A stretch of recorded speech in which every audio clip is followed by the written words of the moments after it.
दोस्तों रांची यूनिवर्सिटी का सिलेबस जो है वो बहुत बड़ा है, लेकिन सर हमारे पास सिर्फ और सिर्फ हमारे पास 1 से 2 दिन समय है। इस 1 से 2 दिन के अंदर में सर कुछ ऐसा क्वेश्चन बताइए जो हमारे पेपर में एकदम आएगा ही आएगा। तो फाइनली आज इस वीडियो के माध्यम से मैं आप लोगों को मेजर पेपर में दोस्तों कुछ ऐसा क्वेश्चन बताने जा रहा हूं। एक्चुअली प्रश्नों की संख्या बहुत बड़ी है, बट मेरे भाई मैं कुछ चुनिंदा क्वेश्चन ऐसे बताने जा रहा हूं जो आपके पेपर में आपको हूबहू देखने को मिलेंगे। और हाँ, मैं आप लोगों को यह भी बताने वाला हूं दोस्तों कि अगर आप लोग सारा पेपर यानी आपने जो भी पेपर लिया है, जो आपने major paper, minor paper, BSc, SEC, AAC जो भी पेपर लिया है, सारे पेपर का अगर सिलेक्टेड क्वेश्चन चाहते हैं तो कमेंट सेक्शन में मेरे दोस्तों जरूर कमेंट करेंगे। तो आइए मेरे भाई, सबसे पहला क्वेश्चन मैं आप लोगों को बताना चाहूंगा और आप लोग अपने कॉपी में लिखना चाहेंगे तो आप लोग लिख भी लेंगे दोस्तों, बेहतर होगा। पहला क्वेश्चन बहुत है दोस्तों, लगभग 40-50 क्वेश्चन है, जिसमें से मैं सिर्फ और सिर्फ गिन गिन कर दोस्तों 7 से 8 क्वेश्चन बताऊंगा। और यकीन मानिए 7 से 8 क्वेश्चन ही आपके पेपर में आएगी, ठीक है, याद रखिएगा। जिसमें से दोस्तों अगर हम पहला क्वेश्चन की अगर बात करें, पहला प्रश्न अगर मैं आप लोगों से कहूं कि आखिर कौन सा क्वेश्चन आएगा, तो ध्यान से देखेंगे दोस्तों, हमारा हड़प्पा, याद रखिए दोस्तों, हड़प्पा सभ्यता की विशेषता। क्या बोलेंगे सर, ये आपके प्रश्न आ सकता है दोस्तों, हड़प्पा सभ्यता की विशेषता। याद रखिएगा ये क्वेश्चन आएगा कि हड़प्पा सभ्यता की विशेषता का वर्णन करे। या दोस्तों ये क्वेश्चन आएगा कि हड़प्पा सभ्यता, याद रखिएगा, हड़प्पा सभ्यता का पतन कैसे हो गया। ध्यान से देखेंगे सर, कैसे हुआ इसका बारे में विस्तार पूर्वक वर्णन करें। तीसरा क्वेश्चन आपके पेपर में आ सकता है दोस्तों, क्या हड़प्पा सभ्यता का, गौर से देखिएगा मेरे भाई, जो मैं कह रहा हूं एकदम गारंटी में दे रहा दोस्तों, यही क्वेश्चन पेपर में आपका आएगा भाई, इस चीज को ख्याल रखिएगा। हड़प्पा सभ्यता का नगर योजना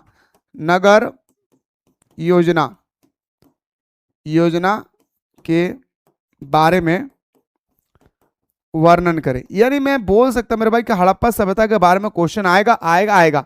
वो भी कितना मार्क्स का आएगा मैं अभी आपको बता देता हूं, 15 मार्क्स का आएगा। हड़प्पा सभ्यता का पतन, हड़प्पा सभ्यता का विशेषता, हड़प्पा सभ्यता का जो हमारा नगर योजना है, ये तीनों में से एक क्वेश्चन आपके पेपर में आएगा। याद रखिए दोस्तों, तीनों में से एक क्वेश्चन आपके पेपर में आएगा। इसको गारंटी में देता हूं दोस्तों कि आपको एग्जाम हॉल में देखने को मिलेंगे। इसके बाद दोस्तों अगर हम चौथा क्वेश्चन की अगर बात करें तो भारतीय इतिहास के, ध्यान से देखेंगे, भारतीय, ये क्वेश्चन कंफर्म में आ रहा है भाई, भारतीय इतिहास के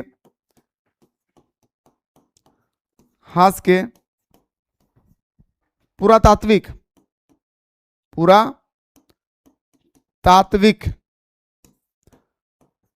स्रोतों का वर्णन करें। याद रखिएगा एक क्वेश्चन आपके पेपर में आएगा दोस्तों, भारतीय इतिहास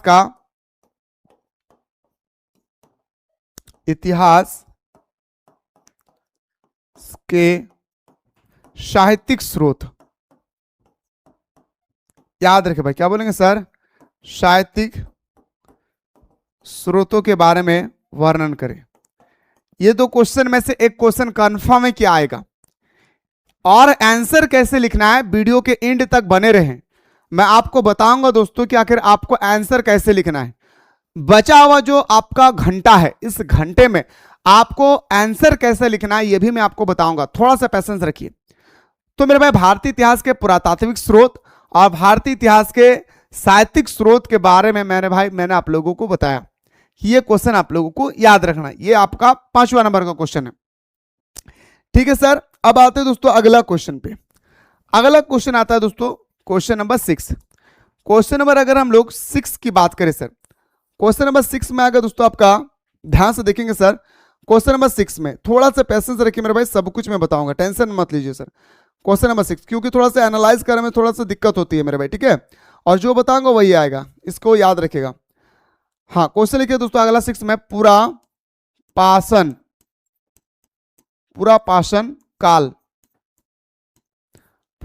काल की अर्थ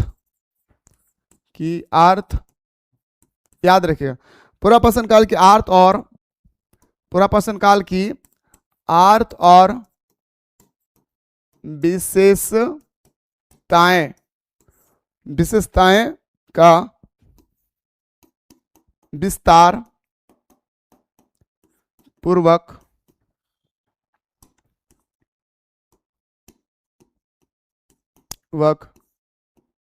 वर्णन करें। याद रखिए भाई, क्या बोलेंगे सर? विस्तार पूर्वक वर्णन करें। समझ गए मेरे भाई? मैंने क्या कहा? पूरा पाषाण काल की अर्थ और विशेषताएं का विस्तार पूर्वक वर्णन करें। अब पूरा पाषाण काल की जगह पे दोस्तों आपका क्या क्या आ सकता है मेरे भाई? तो बोल सकते हैं दोस्तों नव पाषाण काल।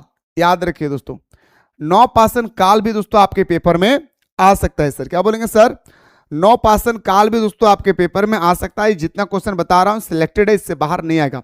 ठीक है। मध्य पाषाण काल भी दोस्तों आपके पेपर में आ सकता है। मध्य पाषाण काल। याद रखिए भाई, क्या बोलेंगे सर? मध्य पाषाण काल भी दोस्तों आपके पेपर में आ सकता है। ये सिलेक्टेड क्वेश्चन है। इसके बाद दोस्तों अगर हम लोग बात करें, वो आपका होगा वैदिक काल, यानी दोस्तों आपका ऋग वैदिक और आपका उत्तर वैदिक। याद रखिएगा मेरे भाई, क्या बोलेंगे सर? ऋग वैदिक और उत्तर वैदिक। एकदम बेहतरीन तरीके से देखिए, इन दोनों में से क्वेश्चन आएगा भाई। ऋग वैदिक यानी उत्तर वैदिक लिखेंगे सर, उत्तर वैदिक। क्या बोलेंगे सर? उत्तर वैदिक कालीन। उत्तर वैदिक कालीन, उत्तर वैदिक कालीन भारत की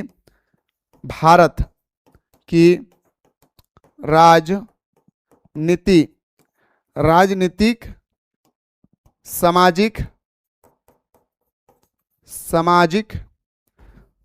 आर्थिक एवं धार्मिक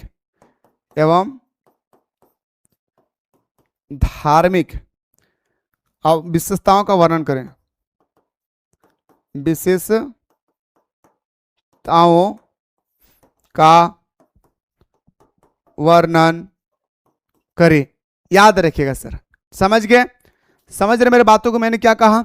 उत्तर वैदिक आपसे पूछा जाएगा, क्या आपसे पूछा जाएगा मेरे दोस्त? पूछा जाएगा कि उत्तर वैदिक कालीन भारत की राजनीतिक, सामाजिक, आर्थिक, धार्मिक एवं विशेषताओं का वर्णन करें। सर क्या आएगा सर? याद रखिएगा, देख लिए भाई। ठीक है। अब मैं आपको बताने चाह रहा हूं दोस्तों, याद रखिएगा, उत्तर वैदिक के बाद दोस्तों आपका जो 9वां नंबर क्वेश्चन है ऋग वैदिक काल, यानी इसी प्रकार आएगा आपका ऋग वैदिक काल पे। और मेरे भाई एक क्वेश्चन और लास्ट बताना चाहूंगा, महाजनपद। याद रखिए भाई, क्या बोलेंगे सर? आपका माफ कीजिएगा, एक क्वेश्चन आएगा दोस्तों आपका जैन धर्म। ये क्वेश्चन 100% आएगा। 1000% की गारंटी देता हूं, ये क्वेश्चन आपके पेपर में आएगा। 1000% की गारंटी देता हूं मेरे भाई। जैन धर्म और बौद्ध धर्म, याद रखिएगा, इन दोनों में से क्वेश्चन कंफर्म के पेपर में आएगा भाई। बौद्ध धर्म यानी जैन धर्म और बौद्ध धर्म की विशेषता को वर्णन करें। गौतम महावीर स्वामी जैन या दोस्तों आपका महात्मा बुद्ध के बारे में विस्तारपूर्वक वर्णन करें। उनकी जीवन रेखा के बारे में वर्णन करें। उनकी शिक्षा और उनके उपदेशों का विस्तारपूर्वक वर्णन करें। कंफर्म में क्या आएगा? एकदम D2 आएगा पेपर में, D2।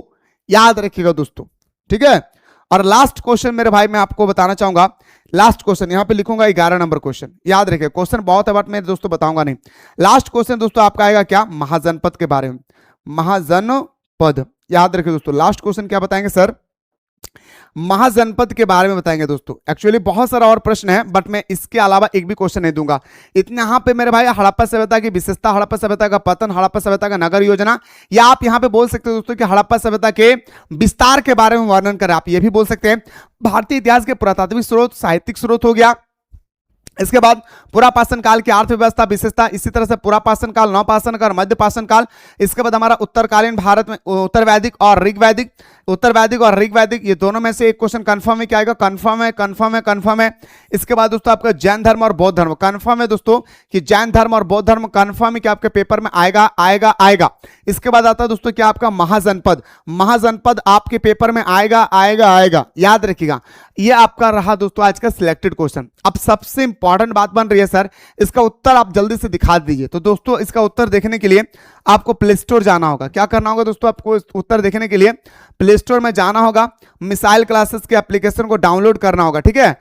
और डाउनलोड करने के बाद दोस्तों आपको ये कोर्स को ओपन करना है, ये 25-29 इस कोर्स को ओपन करना है भाई। ओपन करने के बाद यहाँ पे कंटेंट दिया होगा, कंटेंट में जाएंगे दोस्तों, कंटेंट में जाने के बाद आपको देखने को मिलेगा दोस्तों हिस्ट्री मेजर पेपर, यहां पे आपको क्लिक करना है। अब जैसे यहां पे क्लिक करेंगे मेरे दोस्तों, सारा का सारा लेक्चर भी आ जाएगा और सारा का सारा जो आपका नोट्स है वो सारा नोट्स भी दोस्तों आपको देखने को मिल जाएगा। और इसी प्रकार से और भी सब्जेक्ट का क्लासेस आप लोग देखना चाहते हैं कि सर सिलेक्टेड क्वेश्चन में बताइए और साथ ही साथ क्लास भी करवा दीजिए सर, बेहतर होगा। तो कमेंट सेक्शन में एक बार दबा करके सारे स्टूडेंट्स कमेंट करें। Best of luck first exam के लिए।